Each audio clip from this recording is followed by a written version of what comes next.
Tatvavadam Sarveswaro Haririti Pratipatakam Tam Ananda Tirtha Munivaryam Namami Pujjaya Raghavendraya Satya Dharmarataya Chayam Pajatam Kalpavrikshaya Namatam Kamadenave Sahana Vavatu Sahanau Bhunaktu Sahaviryam Karavavahaihi Tejasvinavadidamastu ma Vishvidavahaihi Om Shanti Shanti Shanti.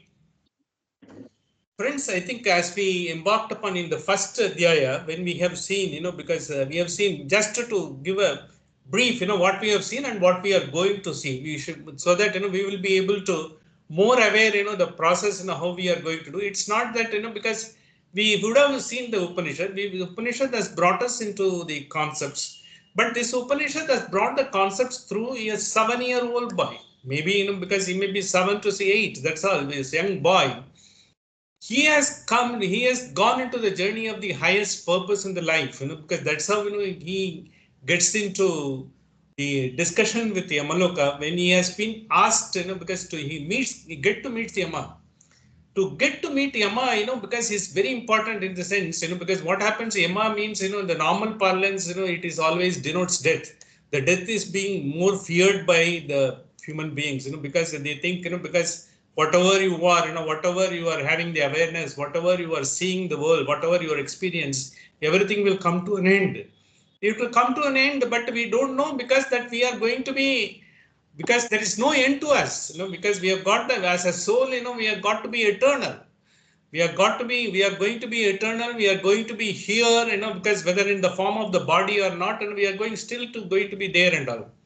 Once you are aware, because how, because the greatest purpose in this young Nachiketa has tried to get and bring it to this world, once we understand that, you will know what is the great purpose. The Yama is the highest the epitome of Dharma. See, Dharma Shastra, if you say, is the highest epitome. In fact, Mahabharata says Yudhishthira is an Amsa of Yama. Yudhishthira is considered to be Dharmaraja in the sense he has never wavered in the justice, whatever is applicable, whether he is own kith and kin or to himself or to others. He has just gone by what is obtaining, what should be done. He has tried to bring it to the entire world, not only through the Mahabharata. His character has been brought in spite of the highest elevation he got, as a king. And when he has suffered in the forest along with his brothers, when he has undergone, because all the travails and tribulations, he has never given up, because what is the process to be followed? Now, what is to be the procedure to be followed? How to live in this world? That is going to be important in this second adhyaya. And apart from Yudhishthira, there is one more character in the Mahabharata who is also supposed to be an Amsa of Yama. And there is a story, because Yama in somewhere, he got a curse, he has to be born and spend his life. That is how he took the Amsa of Vidura. The Vidura Niti, you might have heard, because people might be expounding on that. Even in management circles, Vidura Niti is being considered to be the most important, where you are able to manage not only the organization, yourself. In every circumstances, because first you manage yourself, then only you will be able to manage others. If you are not able to manage yourself, how are you going to manage others? That is what the Vidura Nidhi is being rather important in Mahabharata also. The Vidura is also supposed to be an Amsa of Yama.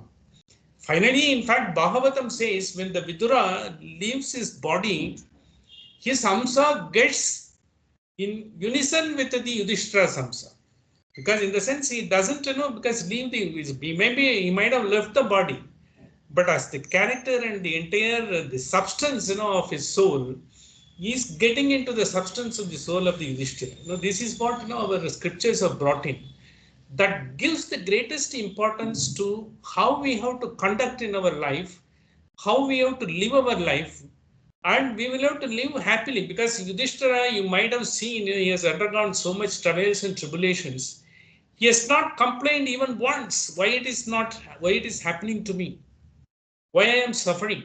You can't find a single word in Mahabharata or elsewhere to say that he is wallowing, because why it is happening to me. He has taken everything as it is. Everything has happened to him, and he has been put into say yes, people have been insolent, they misbehaved with him, he misbehaved with his family, misbehaved with his brothers, and finally he was glorified also because others praised him. The people came when he conducted the Rajasuga Yaga, because after the finally he got the entire kingdom and all, the people came and because they rather under his guidance they wanted to be with him, they want to serve him, but even then because he was same, he has not changed at all. So this is exactly the how the life should be. It has been said. Not only that, we have got the faculty of the reason. The faculty of the reason always doesn't work. Sometimes it stops because when you emotionally connect to something, the reason fails. You have got everything logically you have done, because I have sat for the exam, I have prepared for it, because I am going to be, I sat for UPSC, but because despite the fact, I went through all the sort of a coaching and other things, but finally I didn't come through. In the sense, then you feel, I have done everything. Why it's happening to me in the sense, but you are not able to reflect yourself. How, because what is that? Because emotionally, when you are connected, you may be missing out so many things. But when you dispassionately see, what has gone wrong, and when you will be able to see, then you will be able to, that is a purpose. But why you want to get into APSC and all, because the great, the glorious reason everyone is giving, they want to serve the public. Do everyone want to serve the public? If that is the case, because India would have been a wonderful place if all the sort of administrative officers, the government of India employees have worked with this purpose. This is exactly what Sardar Vallabhbhai Patel wanted to bring. He wanted to tell them, you are not the masters, because when the British were there, they were considering themselves to be the masters and they are providing everything to us. But when Sardar Vallabhbhai Patel, because when the Institute for the Administrative Officers and everything was started in Mount Abu and Dehradun, he said, he told them, Mussoorie, he said, look, you are going to be the servants of the people. You always keep it in mind, they are your masters. So when you have that awareness that you are the servant of the people, this is exactly Yudhishthira had all through. If you see the Bhagavatam, the second chapter or third chapter, even the ninth, because where he is following, he is expressing himself and all. He is always wondering whether he is a king, because he never considered him to be a king. Whether is he able to keep his subjects, his family, and his people around who are looking up to him, is he able to live up to their expectations? This is what he was thinking. Once you do have that, you will not be bothering the transactional benefit that will be coming, accruing on your day-to-day activities, what you are planning, what you are trying to do, and all those things will become. That is exactly has been brought about the second chapter of Bhagavad Gita. Karmanyeva adhikarasto. You've got only the duty to be performed, the right to perform the duty, not to expect what comes out of that. Once you do with all the sincerity and all the wherewithal within you, and once you acquire the necessary skill and you are continuously improving skill and trying to do that, but automatically what you deserve will flow, because you don't have to look for that. What that we are looking for, a comfort and this and that and all. Every comfort what you get, because it's only okay for, because you will be able to enjoy for a few days. But after some time, you get used to it.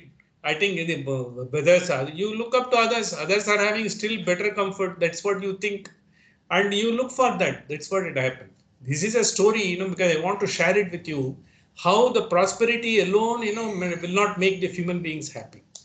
I think Krishnan Saab might have known, because there is a company called NVIDIA, because in US, it is considered to be the forefront of the artificial intelligence, and it's the highest valued company. In the short period of time, it has got the market capitalization almost like any of the big wigs like Amazon, and rather they are crossing it also.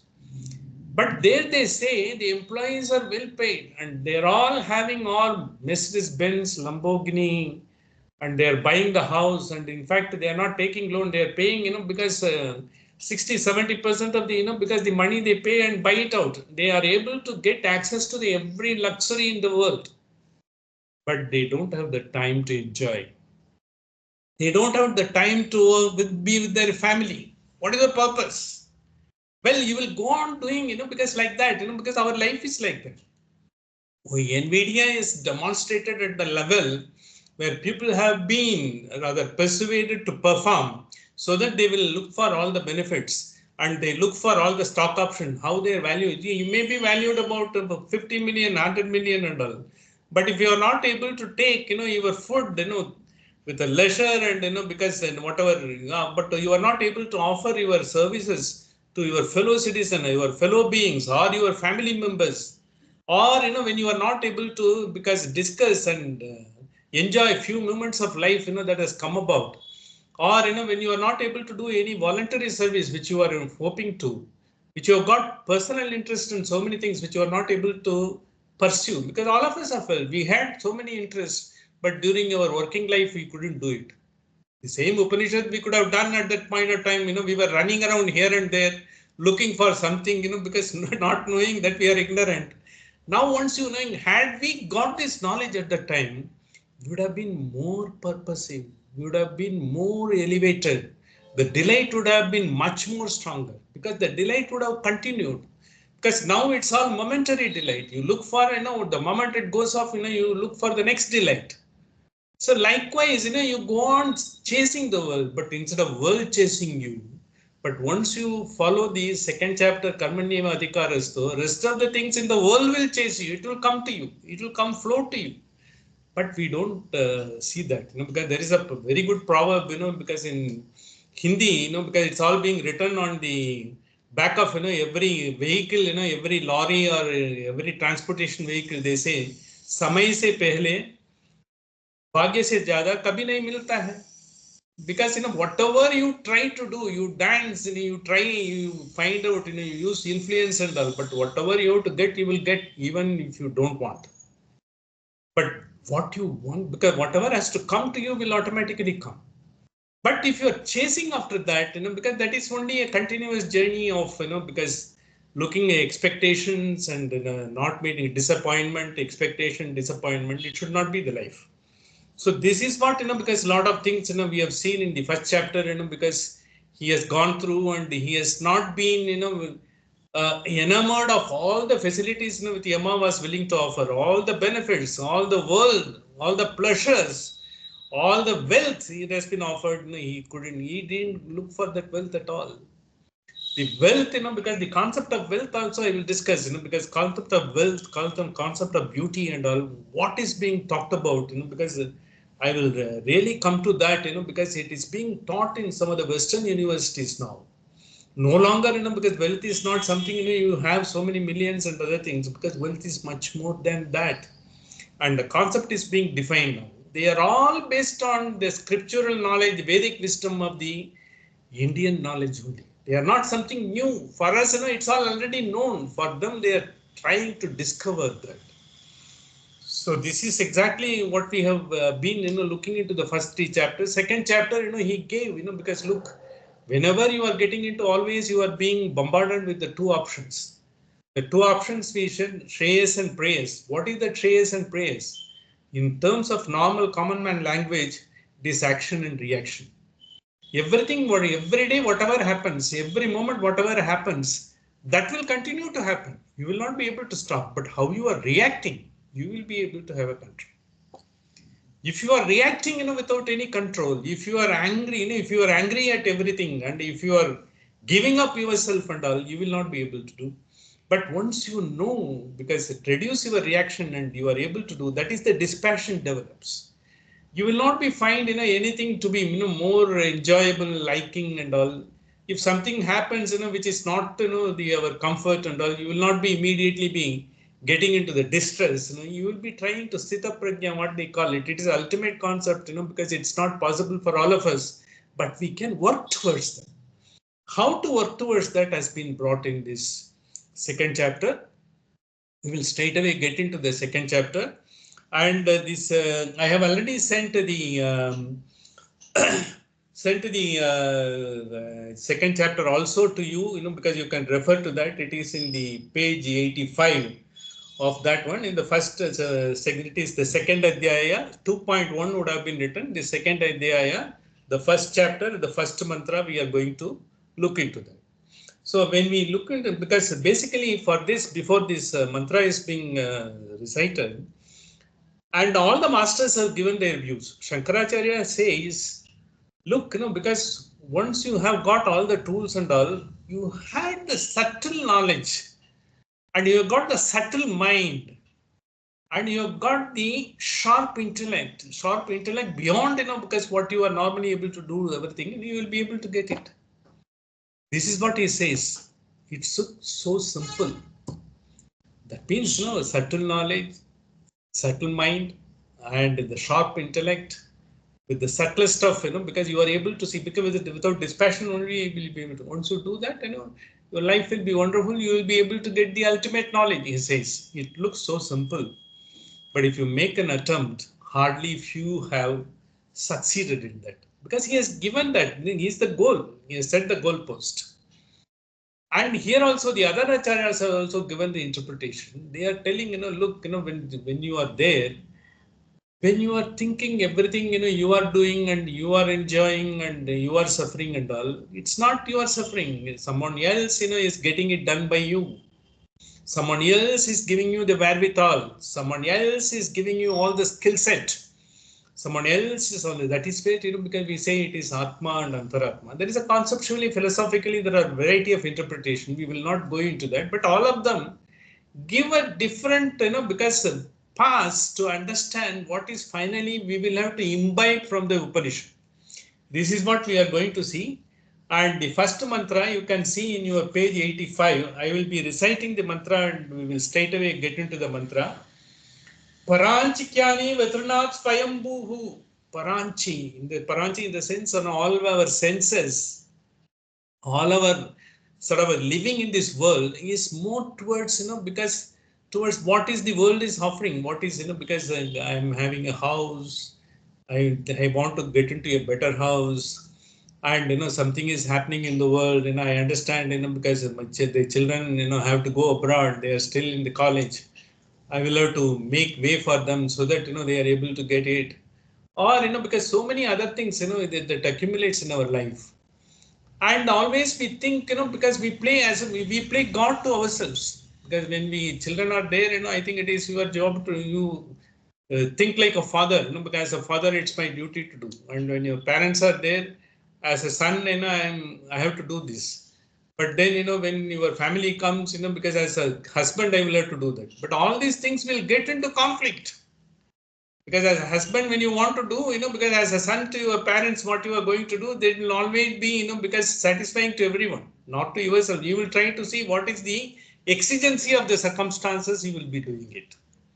So likewise, because when someone says, because you wait for some time and you have these things, because you get all these things done, then you proceed, because I don't have any time. I will have to go fast, and because everyone is getting into the life and they are growing, because phenomenally, how am I to, because being only in the same position, you can't ask me to sit in the same place where the world is moving. I will have to do that, because likewise, there is an urgency. In that process, what you happen is you lose yourself. You get into, because all this world, whatever is offering, you become part of it. That is Paranchi. Paranchi in the sense it always takes out. All the senses go out. Tanmatra, because it is being drawing you out. Because you are not able to, what is exactly, you are not able to get into your own journey and to know yourself and to build yourself and hold yourself and do it, but you are getting dissipated, you are scattered in the world. Pranch Kani. Kani is the sense Kan Mantralaya, you might have heard, it is a mines. What is mines? Whenever there is something in the ground, underground, and it is there, it's a gold mine or silver mine or zinc mine or lead mine, you will have to open the mine. That Khan is Kani in the Sanskrit word, which is opening up. Paranchikani, in the sense, because you are trying to get the treasures of the world, what you think is more important at the time. Be it wealth or be it profession or be it something else, Paranchikani Vyataranath. Vyataranath in the sense, because it's a very it's a beautiful word in Sanskrit. Vyataranath in the sense, you are trying to discard, you are trying to look it as pejorative. It's not harm, because it is lying, but basically the Vyataranath is something, you will have to keep it out. Okay, will you be able to keep our senses out? See, for instance, I have got some taste bud. If I like the food, then I will look for that food only. I will go to that restaurant, or I will go to the house, or I will go to the place where it is being offered. I will not be going to a place where something else is being offered because I have got a taste. So naturally, my legs will take me to a place where I will get that food. The same thing, the Paranchikyani Vataranath. But he says, the mantra says, the Vyataranath is the word, because you should, the wise people who have always been, they are not allowing themselves to be scattered and dissipated into this world. They are keeping the senses, subdue the senses in the sense something, because they are trying to hold, like, if you are, suppose the body is a vehicle and we are the drivers. We have seen the chariot metaphor we have seen, like, because when you are holding the chariot, when you are driving, you will have to hold the horses. All the five senses are the five horses. You will have to hold it. When you are trying to drive a car, your gear should be appropriately there. And if you are going to climb uphill, it has to be on the lower gear. And when you are going to come down, you will have to control it with the brake, as well as, you should not go very fast. And when you are going on the plain road and by the side of a sea, because then you can enjoy the breeze, but you will have to be very careful enough to maintain the lane. So because all these things are there, you will have to carefully, that is the subduing, because you are subduing the gear, you are subduing the brake, you are subduing the accelerator. Of course, the gas is the one, finally God has given to you to drive into this vehicle. You are doing that, like the chariot metaphor, you will have to fold the reins. And if you have to fold the reins, it's not to stop it, because allow it to go in a sync. They will have to synchronize themselves and run so that the chariot will go as required. So that you will be able to have the journey as it is. Because and when you are driving into this world, what is this? It is the objects and experiences that is the road. When you are going into that, because if you are getting into a particular experience, fold on, you will be only folding yourself into that part of road, which may finally take you to a ditch. You may not get anywhere. See, this is what exactly the metaphor has been brought. It is exactly similar metaphor. It has been philosophically explained in the second chapter, first mantra. Paranchikyani Vetaranath Swayambhu. The outgoing senses, the God has created in such a way, the senses are always outgoing. Why it is outgoing? We have seen the tanmatras, sparsha, sabda, sparsha, rupa, rasa, gandha. Because, taste, feel, as well as the smell, everything draws us to us, wherever it is there. And you are seeing some new outstanding, because location where people go and spend their summer, you see that location, you then immediately make an idea, next time I will go and see there. And someone is in the waterfront, because during winter, because they are going to a place, which is cozy, and then you go where the sunshine is there, and you go, like southern of France, south part of France or Spain, you go there, or somewhere else in India also, we have got a lot of places, you try to go there. These are not, because when this happens, all these things, it's good that you should go, and it's not that, but then, because you will go only when you need. It's not that when you don't need, you will not be going. That is to go with the purpose. The faculty of the reason will always be working to your advantage. Suppose, something very urgent things are there, you will have to do, and you've got a great purpose. These things you will do as and when you have time, as and when you desire, as and when it is required. Otherwise, what we do because we have an idea developed, we have got a desire developed, and we do that. We don't go as required, because whatever you require is not whatever you need. Whatever you need is not whatever you desire. Because mostly, because what you desire is not available. That's why we are chasing it. If it is available, then because we would not have. If God gives, whatever you think, there is no God, because you are having it. Ninaithadallam nadandu vittal devam edumillai. That's a Tamil song says. When you think of something, it happens. But it doesn't happen. World has got its own way. Okay, we didn't know about the pandemic, because 2-3 years before, we were all jolly well going, and suddenly it brought us, because it restricted us. It is a phenomena, because it's our own action which finally culminated into that. Now we have come out of that, because now we will have to regulate ourselves. Why this regulation and all is being talked about? The regulation is the one, when we say the God is outside and God is also inside. Isavashyam idagum sarvam yetkincha jagatyam jagat tena tyaktena bunjita makrita kasasvidam. Isavashyam idagum sarvam. He is there everywhere as well as inside you also. Why God has chosen to be everywhere as well as to be inside? Doesn't have any, because if he is inside, why can't he get the sorrow and happiness as I do get? This is the question that will come. So then when he has come, because he has come, because see, there are different philosophies have explained differently. I will just a brief outline of that, because each philosophy, because the who are masters of the philosophy will always try to find the hole in others' argument.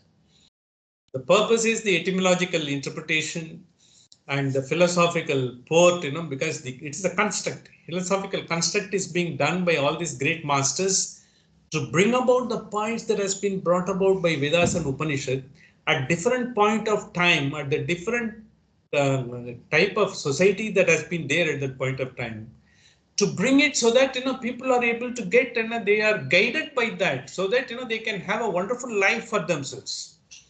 So when you go that, because then when you say, why yes, because why should the God should get inside me, and if he gets in me, let him also suffer, let him also get the happiness and all. It's not so, because when he has created the world, the philosophy of the Advaita says he has a sankalpa. Because Advaita doesn't believe in the creation, because as the Bhakti school believe. He says he had a sankalpa. He looked into himself, because when there is a world, because there is a yuga to be created, he just that, and then there is a throb all over the world. When the throb was there, automatically the energy potential has come about, and because they have all, because from the basic, the molecular energy, they have from atom, they have become a molecules of a different kind, because finally it came about and everything started coming out of that. That's why, because once he has created, because then we all, because this Advaita believes, because when Aham Brahmasmi, it's not that you become a god. Because birds, because of his power, because when he created everything on their own, depending upon what they are eligible to, what they are destined to, because they have all accumulated, their own actions. The purpose of the action, and everyone, someone become a mineral into the ground, someone becomes a sort of animal, someone becomes a human being. Finally, we have come into the human being. That's why, because we emphasize every time and again, this is the highest evolution in God's creation. Whatever way, you took Advaita and all. Durlabham Manusha Janmanam. It has come after several, you've gone through thousands, because Shankara says it is crores of birth. After one day, you've got this. Having got that, why don't you get into the pinnacle of purpose? That's what, it's the second adhyaya is trying to take. When it comes to that, when you are trying to find what is that, because he is there as a sort of a force who gives you enough energy to do whatever you were supposed to do, because what you want to do, what you desire to do, what you develop to do, because it's all up to you. And you've got the vasanas, you carried over, so you are immortal. But then when you assume the body, you've got the treasure trove of your knowledge and wisdom. If you are a treasure trove of a biggest fraudster, you are a Namaklal, someone who has been cheating and all, you got that, and you have been sort of a burglar, and you have been sort of the person who has been shortchanging everyone and all. Then you do it, but skill whatever you have accumulated is finally it comes out of your own, but then finally that also is being provided. He doesn't ask you to do fraud, he doesn't ask you to shortchange, he doesn't ask you to do, because you are doing because of your vasanas. But if there is once you try to have into the internal journey, once you try to find what is, because a lot of transformation that has taken place, we have seen how much transformation has taken place. Even we have seen how Valmiki, because how he was a Ratnakara, because it's a person, who was wailing everyone. Finally, he becomes a Jnani. And because finally, when Narada met him and asked him, why are you doing this? I am doing this for family. Did you go and ask your family, why are you doing this? This Ratnakara.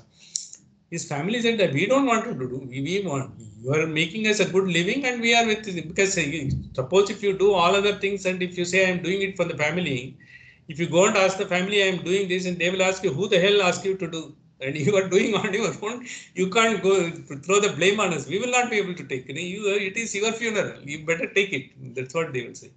It is exactly that is what is being done. But when they are there, once you get into the internal journey, when she is inside, because when you are, how you will be able to inside Paranchi, when everything is taking out, you are able to subdue them, gather yourself inside and get into the Adhyatma. Adhyatma is a reflection, because every time when you do that, the reason, the faculty of the reason, and from the faculty of the reason, when you are trying to find why I am doing it. See, I am taking this course because someone has told me, but is it that, because I may have the aptitude for that? My aptitude may be elsewhere, because I may have an aptitude of an engineer, but if I am asked to do the medicine, and I will be a bad doctor, and the world has lost a better engineer, and the man has come underneath is for the peril of everyone. So this is what happens. So once you try to find a reason, because that's why, because where West we find a scientist's son, he becomes a sort of a musician, or someone becomes, he is starting an organization. He is, he is sort of, he's become a loner, and he becomes a sort of a voluntary worker. So many things happen, because then you will have to see for yourself, what is you will be able to enjoy. If you are not able to get into a job which you are not able to enjoy, life will be sort of a drudgery, because you will be living with the drudgery without any reason for that. This is exactly Paranchikani Vyatarana Swayambhuhu. Swayambhuhu, in the sense, one, who has the great Lord, because when he has created the faculty also, so that you are able to experience the world. When you have to experience the world, the faculties take you out. And once you take it out, then because you will be able to, once you know the purpose, you will be able to subdue them and have the experiences regulated, and then you will be able to live a wonderful life. The faculty of the reason you will be able to access. Otherwise, because we will all be always doing, we don't have the faculty of the reason. Why faith begins? Blind faith begins when the reason fails. Faith begins. I did everything, but suddenly it happened, because you don't know why it has happened. When you are trying to find why, and then the faith becomes. The process is to know how. That's what the second chapter says. It's not the why. Why can be asked by anyone. Why it is happening, why it is not happening, why it is only me, why it is not other person, because that why will not be answered by anyone. To know the how, you will have to get into your internal journey. This is exactly the truth. Paranchikani Vetarnath Swayambhu. Outgoing senses, then you will have to subdue. Then it says Tasmat Parak Pashyati na Antaratman. See, because when you are able to see, when you are able to get into the dissipate into the world, you will not be able to get into the real self, the person who is helping you, who is your Antaratman or self, or even when you call Brahmasmi and you are going to be a godly creature, with all the characteristics, if you are having, you will not be able to see yourself. Because there is a very famous story. This has been explained by one Alan Watts. This Alan Watts, he is basically a son of a priest in south of England. He came to US, because he was sort of a revolutionary in the sense he is not totally following the Christian faith and all. He was just going through the motions, but he was also trying to find what the other philosophies say. But he took interest in Eastern philosophy, particularly Buddhist philosophy, and then Zen philosophy, and of course, because Vedanta also he took and all. As it is, because the other, the extreme of Vedanta is not only Advaita. Vedanta is having the other streams like Visishtadvaita and Tattvavada, which is called Dvaita. Dvaita is not a right name for that. It is only Tattvavada. Tattvavada in the sense bringing the right interpretation of this. That's how, because Madhvacharya has brought it. So like Vallabhacharya, Nimbarka, and Chaitanya Mahaprabhu, where the ISKCON, because they are following all those things, they have all got, because these streams are There very much, and because people have got, there are a lot of nuances, there are a lot of scriptures, followers are there, and there are reasons behind that. But because of the Western world had got to know the Advaita, Advaita has become sine qua non, and because Vedanta means it is only Advaita philosophy. That's how they have known that. And this Alan Watts also, he has tried to explain the Advaita philosophy in his own words. He has said, because the God got bored one day, because he gave it in the form of a story. So he wanted, because he didn't have anyone, he was all alone. So he wanted to create, because some mates to play with. But he is so perfect in whatever he is doing. He created so many more mates. They all become almost, he is so perfect. He forgot himself. He is the one who has become all these things. So once he knows everything what he does is so excellent and so perfect, he's not able to rather remember that he was a god. That is how because that is Brahmasmi is being explained by Alan Watts in his own terms like that. While it is not exactly so, because if you take the nuances of Advaita and the masters what they have given, it is different. But common man's wisdom, in a common man's understanding, he said, because he created, that's how it is. Whereas other philosophies have said, no, because finally when the creation or destruction or even the maintenance of the world is there, that is a power. Because even that has been scientifically also being considered, because there are differing views on every philosophy and all. Then when it is there, you will have to give. And the wonderful answers have been given by everyone. Because the Vishishtadvaita stream, they said, it is called Sariraka Mimamsa. Sariraka Mimamsam in the sense, the entire world, creation, everything, because when he has created, he is the one who has created. And if you have seen the Vishwarupa in the 11th chapter of Bhagavad Gita, when he takes the Vishwarupa, which only Arjuna can see because he has got the Jnana Drishti, the entire world was with him. Even he was with him. Because the entire animals and all beings, everything was there, because he is all encompassing. Such a wonderful, because the beginning, he is not able to see, because even to see, he didn't have the vision. He has to provide the vision, then you could see only for a few moments and then it vanished.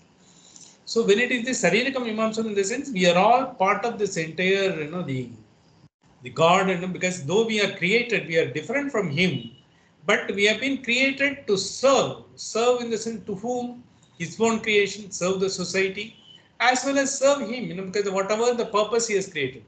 The serve him in the sense animals he has created, in their respective beings. You be in consonance, with the nature, flora and fauna, try to be there. Likewise, Sarirakam. And then they say, even the insentience, whatever has been created, is also part of him.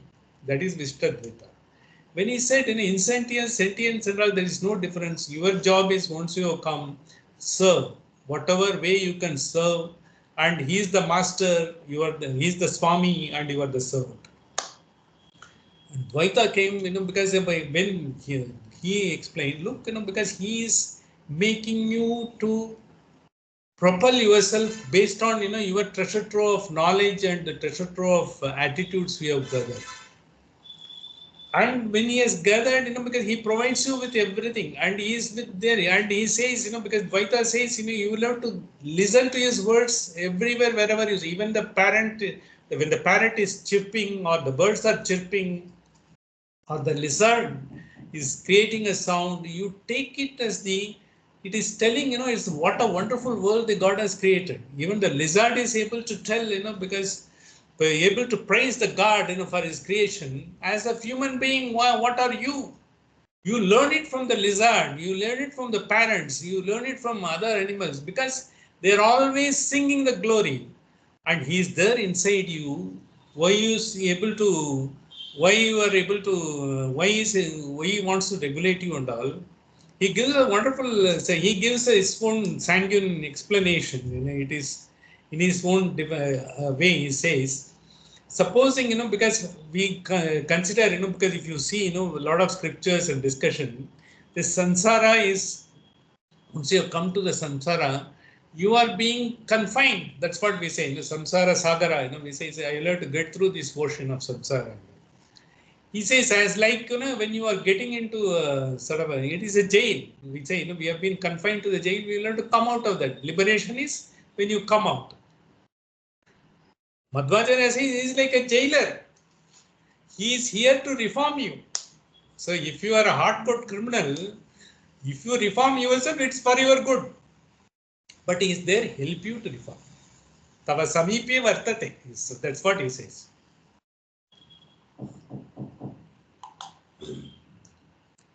So he is not bothered by, he is not affected by your criminalities or your mind and all. But if you reform, it's for your good. And you may get even a remission in your prison sentence. You may come out, because Independence Day, Republic Day, you will be let out.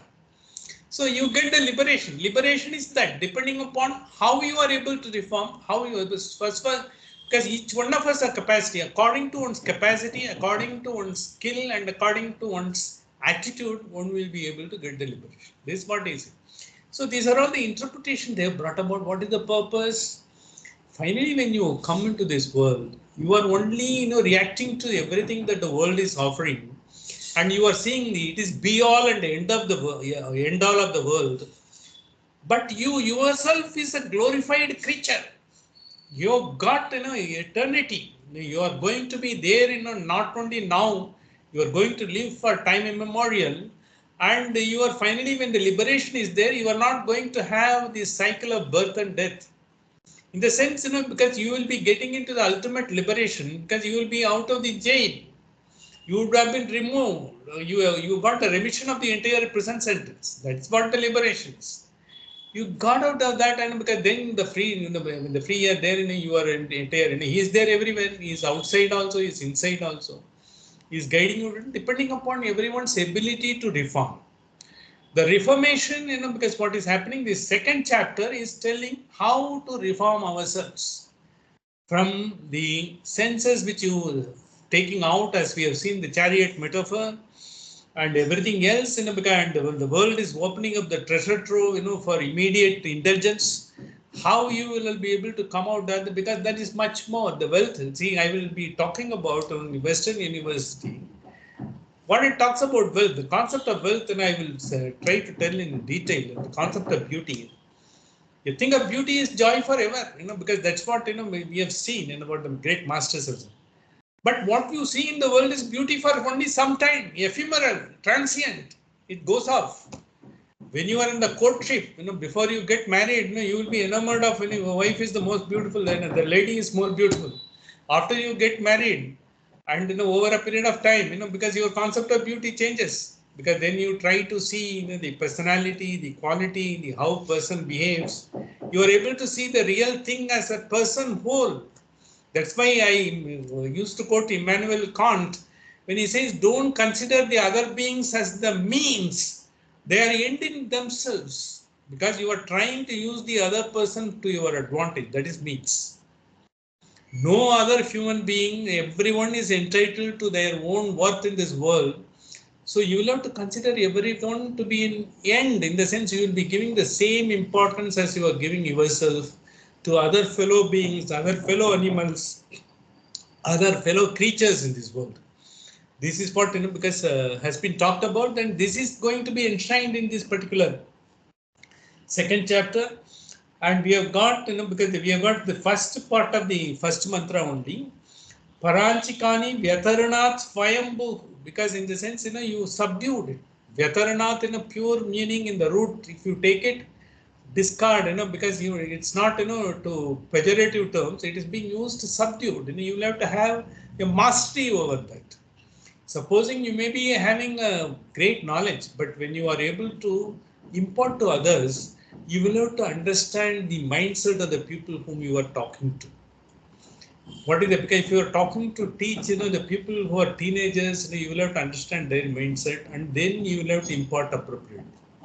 If you are going to the matured, because we're all, they are all collegiates and they are going to be postgraduates, and then you will be explaining to them. But if you are going to the nursery, because then you will have to tell them in their own word what they can understand.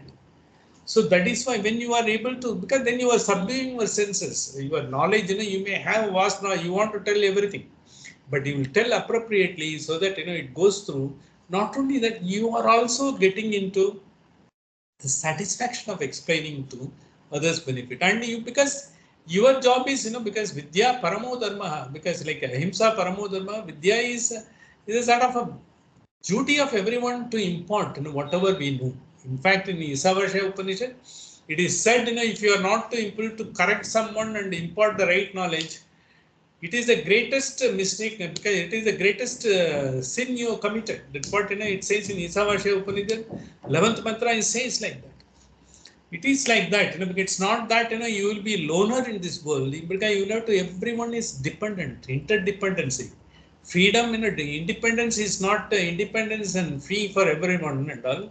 It is interdependence, because we are in this world, and each animal, each flora and fauna, each other being in this world, we are all interdependent. So when we are having whatever philosophy and whatever we follow, finally we will have to understand this concept. And we have got the next part of the mantra. Kaschid viraha pratya agamatni akshara avartut akshuram tattvam icchan, because this is what amrtvatvam icchan, because finally we get into the final liberation. This we will explain, because this is the first mantra of the first chapter of the second adhyaya, which is giving us, because the process by which, we will be able to elevate ourselves, because finally how to make our life wonderful. And this is the beginning of that, and it is going to be very interesting. And some of the philosophical terms will be used.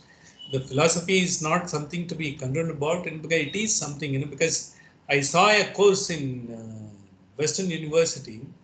It is staying in the philosophy and economic sciences. And always philosophy is always, even people who do study science, they also have philosophy. Why philosophy? Philosophy is able to give you the ability to meaningfully question yourself and get into the final journey it takes. You may not be able to get the answer. The process by which you will be able to meaningfully question and know yourself. Knowing yourself, because it's not the fight, because we knowing ourselves, we may be knowing partly, we may be not be knowing fully, because we are still to understand ourselves. The first is to understand ourselves, our ability to understand, and then improve it as much as possible, so that finally we are able to get we are able to understand the nuances how to live in this life. This process is the one which has been developed, and you will be finding a lot of abstract terms. I will try to explain as much as simple as possible. As well, all the masters have given us the means to understand that. We will get into that. With this, welcome you all to the second chapter of the greatest chapter. We have got 3 chapters, in this second adhyaya also. This is the first chapter we have embarked upon. We have closer to 59 mantras. The totally 119 mantras are there. We have so far covered about 60 and odd, because that, and now we have got the balance. We'll be covering it, and it's going to be a wonderful journey. After this, we will be having a small meditation. Thank you all once again, and the next mantra onwards, even the first mantra we have not fully completed. We'll be completing it with a little more elaboration, because once we have taken into that, the rest of the mantras we will be able to link. The line of thought, will be flowing through, and we will be able to make sense out of that. Thank you very much, and if you have anything to sort of any doubts or anything you would like to know about it, you can ask me before I close the session. And Prabhudas, Sandhya Madam, Krishnan sir, if you have anything, you can always ask me, and we will go with that. Sandhya Madam, if you have anything. Yes. Yeah, not a question per se. I was just thinking, this is as a theory level, yes, it is very interesting. But in reality, to put it into practice, the ego comes up at such odd times. Then it is so difficult to accept someone else's questioning. Absolutely, madam. You are absolutely hit the point. This first mantra, when we say you have to subdue the senses, it is indirectly telling the divide of ego. That is such a difficult thing, sir. That is where I'm like, because the other person oftentimes let's say, tests your patience, then what to do? So somewhere my patience is coming, is less. That means my ego is coming in. That's the way I look at it. When our patience is being tested, when we feel that our patience is being tested, that's the reaction. And once you have a patience, it's not that you will have to listen to every nonsense. See, what happens is, because when persons ask for, some of them are asked for a purposive question, because just to know the thing. Some of them will be testing the waters, Mhm. because they don't see, if a person is really interested in knowing the scriptures. That's what Chinmayananda used to do, and the Anubhavananda used to say, whenever everyone comes to the lecture, they used to come, Hindi mein he used to tell very nicely, ये क्या चिड़िया दिखाता है देखेंगे, because it's like that, because people they don't know, unless let me know what is that, because the scriptures say, irrespective of the person. Unfortunately, in India, the important thing is who is saying what, not what is being said. If the same thing is being said by a person you like, you will say there is a meaning.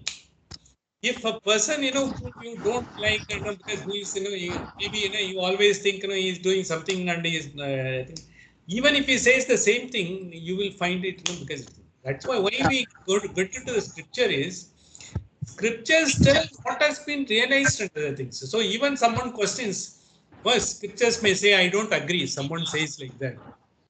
Certainly, he has got a every right. But only thing is, you have to leave it that, because he has to come out of his ignorance still. He still doesn't know he is ignorant.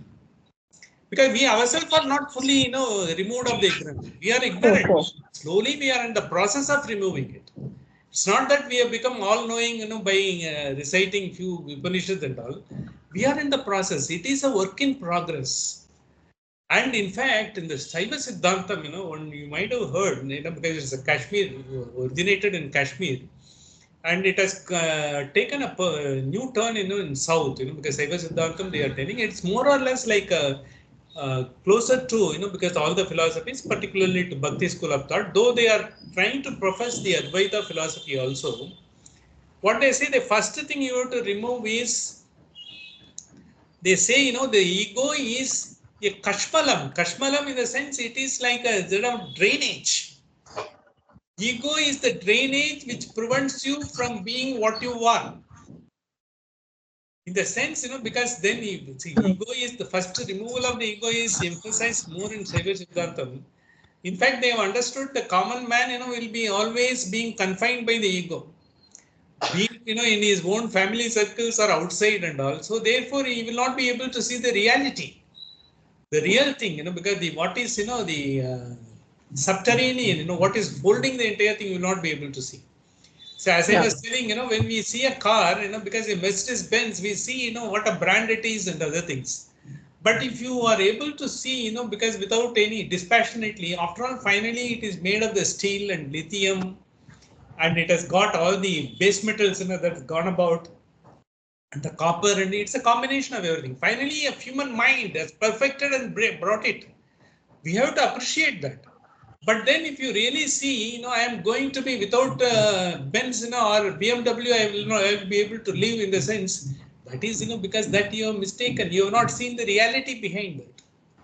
A BMW will also get into an accident if a driver is not properly driving it. So you should have a, whatever, you may be driving an Alto, but still you will be able to reach the destination. The man with the Benz, because like, the former, the chairman of Tata, he perished in an accident. Despite the Yeah. fact he was going in a Benz, how does it? Because the driving, that is what exactly it says, because you try to, have a regulated, regulate your own senses, subdue the senses. So when you are trying to do that, the ego will automatically go off. The Upanishad doesn't say removal of the ego, it says the process. The in effect, if you are told, why don't you remove ego, in the sense, why don't you give up ego? And so, how am I to give up? Because I am known by my name. Who are you? If you are asked, because Upanishad says to understand who are you. And because if you have to say, I am son of so and so, husband of so and so, father of so and so, You got so many avatars, but you will be able to different. I was working in this organization. I was so and so. These people worked with me. My boss was so and so. Likewise, we get into the dissipation. But once because finally all these things doesn't have a meaning. All these things are, we have assumed. We have assumed, I am a father, so it is my duty. But your son may not be assuming, your daughter may not be assuming that. She will have a different purpose, as far as you are clear, my mother or a father, I expect this thing, from her point of view, it will be different. You think, because as I have got a right and all, because it's all the ego, but you don't have a right. Once you have brought another being into this world, it no longer belongs to you. It belongs to the world. It has got its own ordained journey. All of us, once you have the dispassion, you will not be having an ego of control over your children or your own procreation or your own siblings. He is younger to me, he has to listen to me. Which youngster will come to you?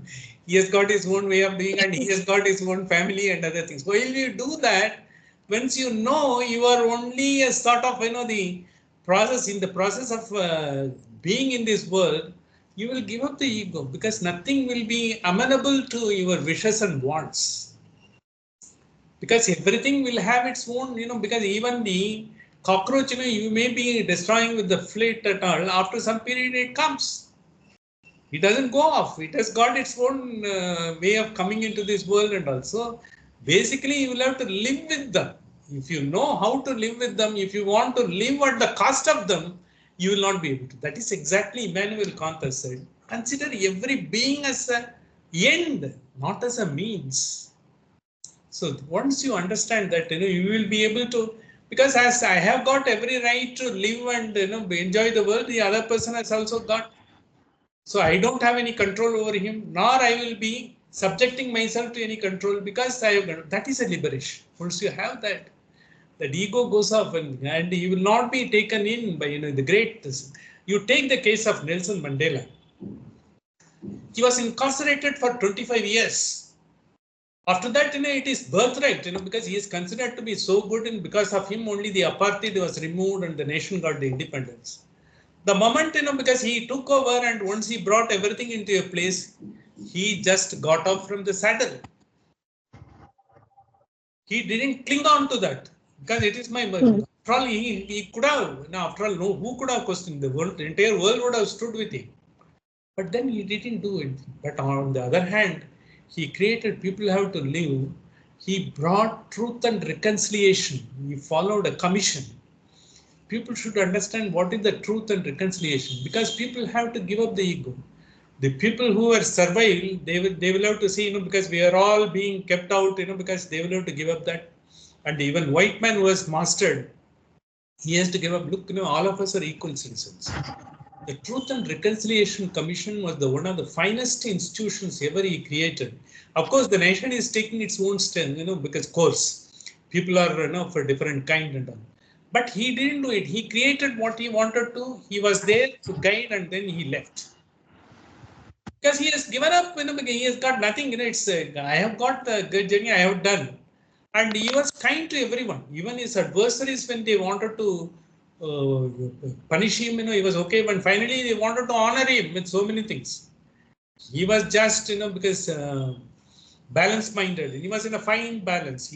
Because he was the greatest living example in the modern world how he has behaved himself, and he left the scene as it is, because he was still being held in high esteem by his adversaries and even his own supporters. That is exactly, he has lived like what Upanishad wants us, Nelson Mandela has lived. And maybe in the living history after Mahatma Gandhi, and to some extent Martin Luther King, it is the Nelson Mandela who has exemplified that. Albert Einstein himself, because has praised Mahatma Gandhi in such a way. I never expected a man in a flesh and blood, would have been lived in this world like this. There should not be a more. Because maybe he had his own sort of inadequacies. He has got own, dogmas and all. But finally, because he was able to live without ego. How, a person with half-naked fakir who has been called, in sort of the conference, he go with that, and because if people want to take, because he didn't carry any ego. He never claimed he represented the entire Indians. He has been called, he went there. That's all. And he has also lived like that. And finally, his own followers didn't follow him, questioned this. He also took it. And that is when you give up the ego, you are able to do. And when you are able to give it, it's not that, because you are going to be venerated or anything like that, but you will be having liberated, because that is the ultimate. That's what we are all looking for. When you give up the ego, today my son is talking to me, my daughter is talking to me, and tomorrow, they will sort of, they'll tell, something, you have not done this, you have not put me through this, you have not brought this. I have done whatever I have to do, because they have got their life, let them go about it. If I live like that, because I will be able to, if I carry the ego, like being a father, she told me like that, and my wife is telling me like that, and because she will be telling so many things, because if there is a complaint, laundry list of complaints has to be done, you will have to ask the wife of a man. You don't have to go anywhere. So likewise, it is like that. And when you give up the ego, they are telling at that point of time, because that's what they want. Sometimes she does go out of the way and help you out. So that's when camaraderie comes. Then, because with everyone, when you are like that, there is no question of ego. When you don't differentiate between your close kins and everyone else, that comes. And Saiva Siddhartham first says, it calls in Tamil Anava Malam. It says, it is a trash. Ego is a trash, they says. Unless the trash is removed, the vessel will not be clean enough to hold the bliss or the God's grace. So likewise, because that philosophy has brought it in such a ground level so that the people do understand. All the philosophies are aiming at, even in my second chapter is attempting to get into that. They are telling the process so that without you being aware, automatically the ego will. If you make a deliberate effort to suppress your ego, you will have an ego. So once you give a recognition to a concept, that will continue to be there. But once you have acquired all these things, it will go. The acquired, because the sattvic, automatically you will become devoid of ego. You don't have to consider whether you will be wondering whether I had an ego once. That's what you want. This is exactly it. It's wonderful, Thank you. because it will provokes, because the Upanishad provokes us, and we will find, every mantra is going to provoke us. The journey will be wonderful. Hello, so much information. Thank you. Thank you. And we will close this session today. And perhaps, we will have the meditation next week. And we will also start with the meditation of the Samadha Suktam. I have already sort of identified. We will do that. And we will have enough time also to do that. Thank you. Today's session I close with this. Thank you very much once again. Sandhya Madam, Prabhuda and Krishnan Sir, welcome once again. Sahana Vavatu, Sahanau Punaktu, Sahaviryam Karavavahaihi, Tejasvinavadidamastu ma Vishvidavahaihi. Om Shanti Shanti Shanti. We will again meet next week, same time. Thank you. Okay, thank you, Ram. Thank you. Thank you, Prabhuda. Thank you, Krishnan Sir. Next week we will have meditation as well. Thank you. Thank